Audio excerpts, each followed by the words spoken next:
शम्सी इंकलाब एक छोटे से कस्बे में जो सरसब्ज पहाड़ियों के दरमियान वाक़ था। लोग हमेशा रिवायती तवानाई के ज़राए पर इंहिसार करते थे। कस्बे को बिजली एक पुरानी कोयले की फैक्ट्री से मिलती थी जो अक्सर खराब हो जाती, घरों को अंधेरे में और कारोबार को मुश्किलात में डाल देती। इस फैक्ट्री की आलूदगी ने माहौल पर भी बुरे असरात डाले थे, जिसकी वजह से रिहायशी सेहत के मसाइल का शिकार हो रहे थे और कुदरती जिंदगी को भी नुकसान पहुँच रहा था। एक दिन अयान नामी एक नौजवान इंजीनियर अपनी तालीम मुकम्मल करने के बाद अपने आबाई कस्बे वापस आया। उसने अपनी बिरादरी की मुश्किलात देखी और उनके हल के लिए एक मंसूबा बनाया। उसने कस्बे को शम्सी तवानाई पर मुंतकिल करने की तजवीज़ दी ताकि सूरज की रोशनी से साफ और काबिल एतमाद बिजली हासिल की जा सके। शुरू में लोग शकूक व शुबहात का शिकार थे। शम्सी पैनल्स की लागत ज्यादा लग रही थी और बहुत से लोगों को यकीन नहीं था कि सिर्फ सूरज की रोशनी उनके पूरे कस्बे को बिजली फराहम कर सकती है। मगर अयान ने हिम्मत न हारी। उसने सरकारी मंसूबों से मदद हासिल की, ग्रांट्स हासिल की और मकामी कारोबारी अफराद को इस मंसूबे में सरमायाकारी के लिए कायल किया। वक्त के साथ वो छतों पर शम्सी पैनल्स नस्ब करवाने में कामयाब हो गया और कस्बे के किनारे पर एक छोटा शम्सी फॉर्म भी कायम कर दिया।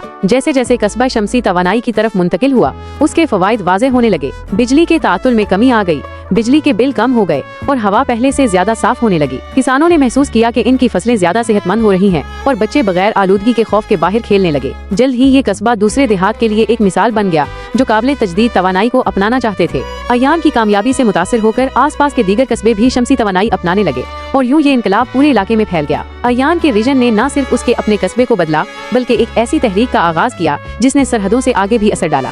सूरज की तवानाई ने कस्बे को नई जिंदगी बख्शी और ये साबित कर दिया कि एक पायदार मुस्तकबिल हर एक के लिए मुमकिन है।